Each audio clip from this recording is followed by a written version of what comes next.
Testemunho do dia 11 de janeiro de 2019. A mensagem dos três anjos. Parte 1. Amados, 11 de janeiro de 2019. Foi-me chamada a atenção sobre a mensagem dos três anjos.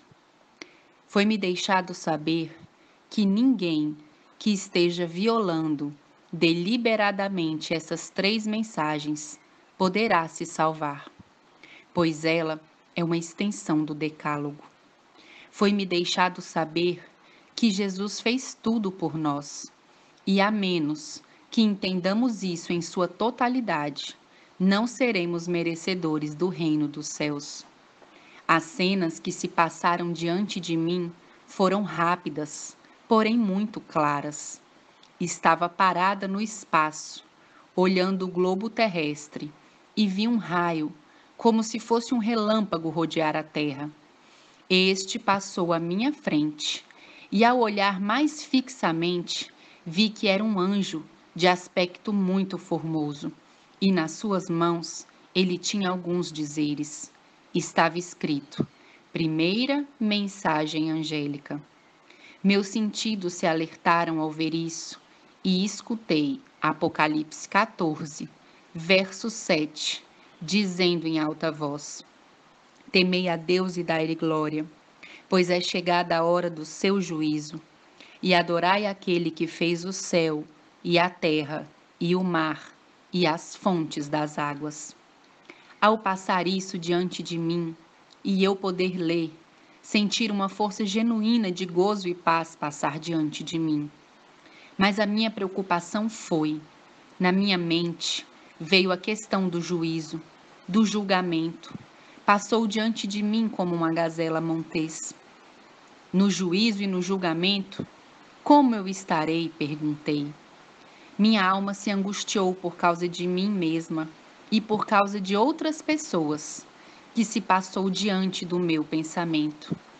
Foi-me deixado saber que essa mensagem, ao que a recebe, criará nele uma força viva que produzirá um desejo desesperado de se colocar em dia com Deus e entregar-se a Ele, para que Ele o mude, transforme sua vida.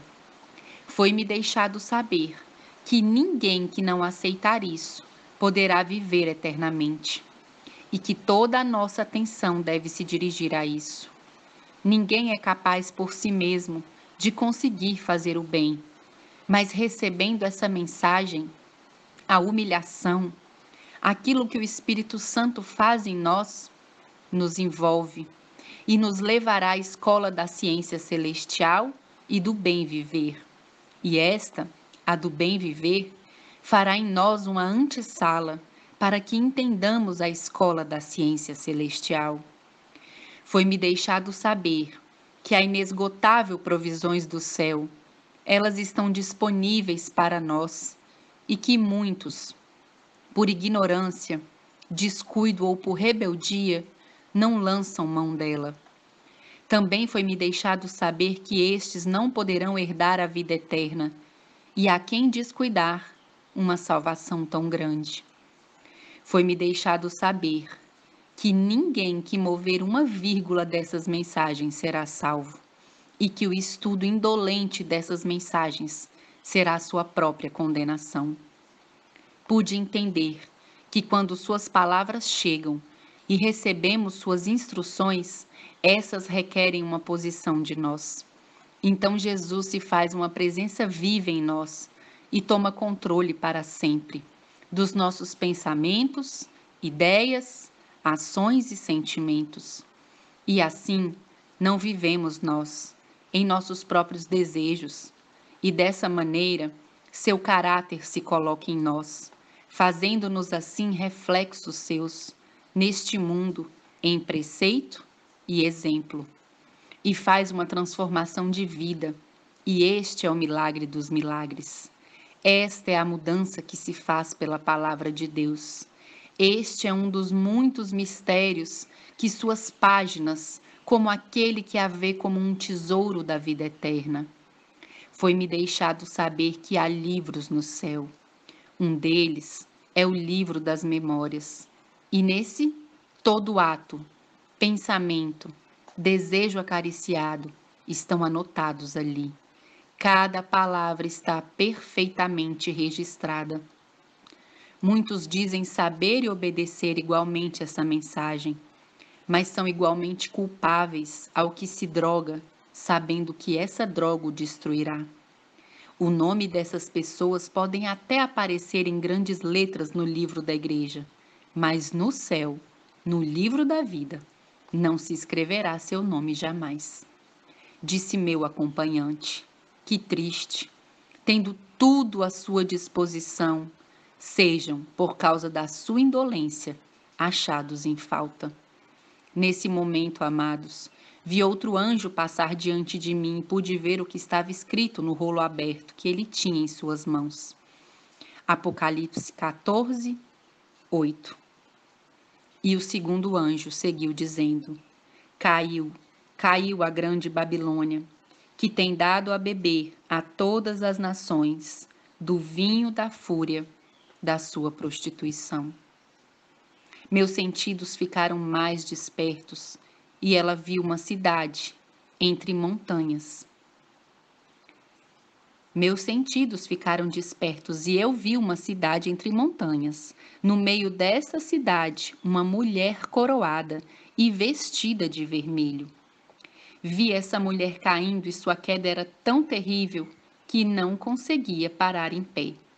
Foi-me deixado saber que essa mulher representa Roma papal e que seu fim está sumamente muito perto.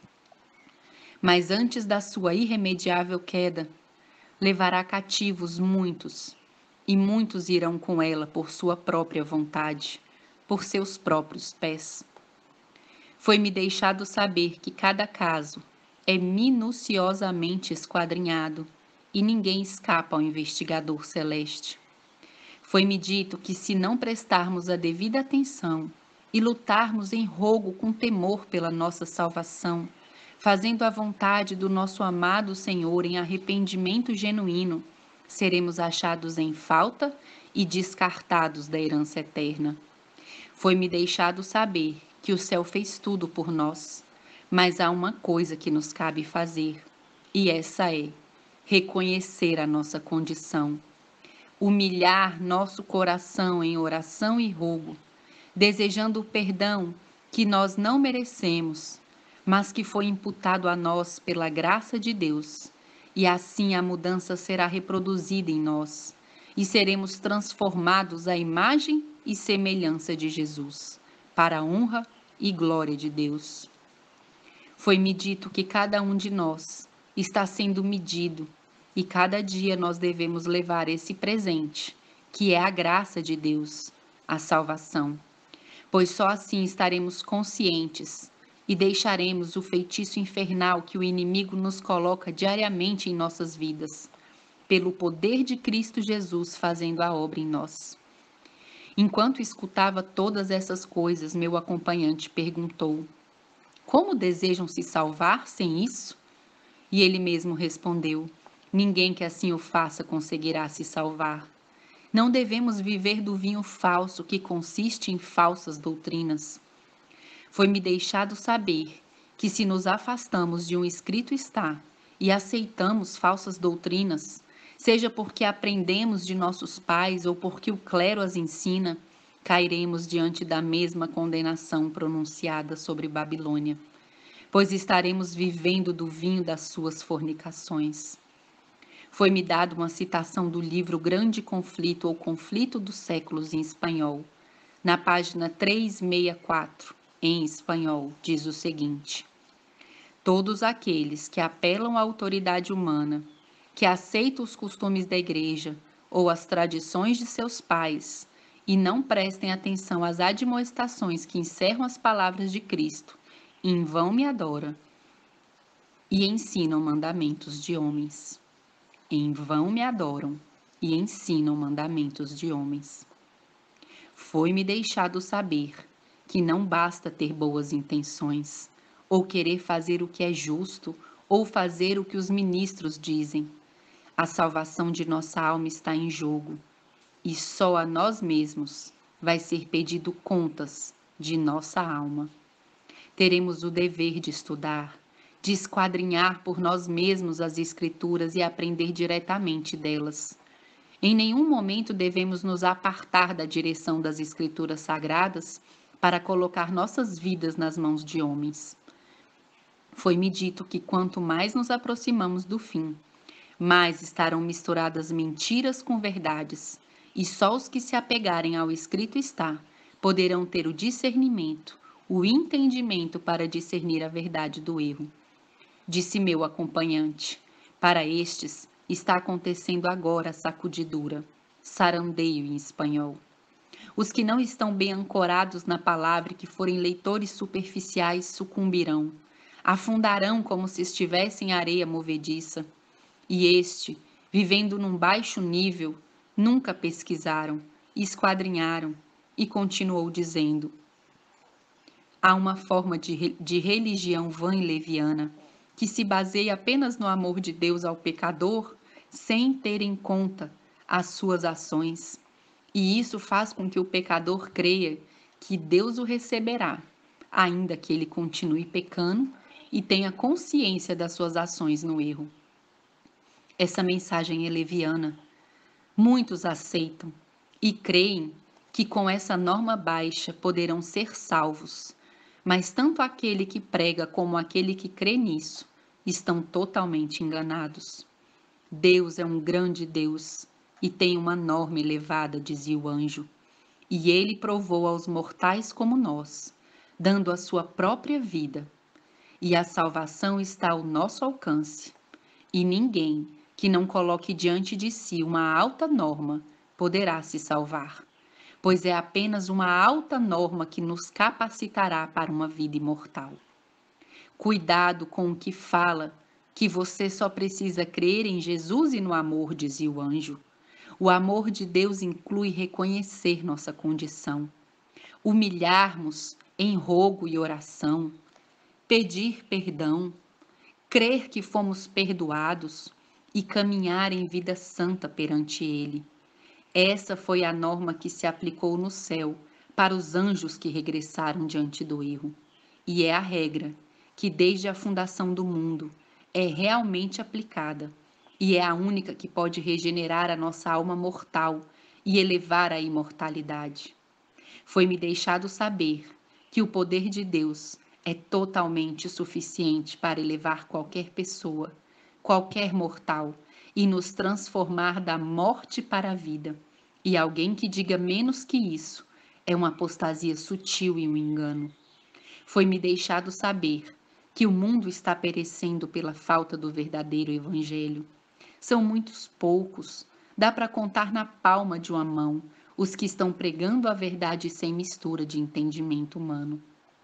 Mas os sábios entenderão. Não se pode haver uma conversão real sem que haja frutos e se veja uma mudança genuína.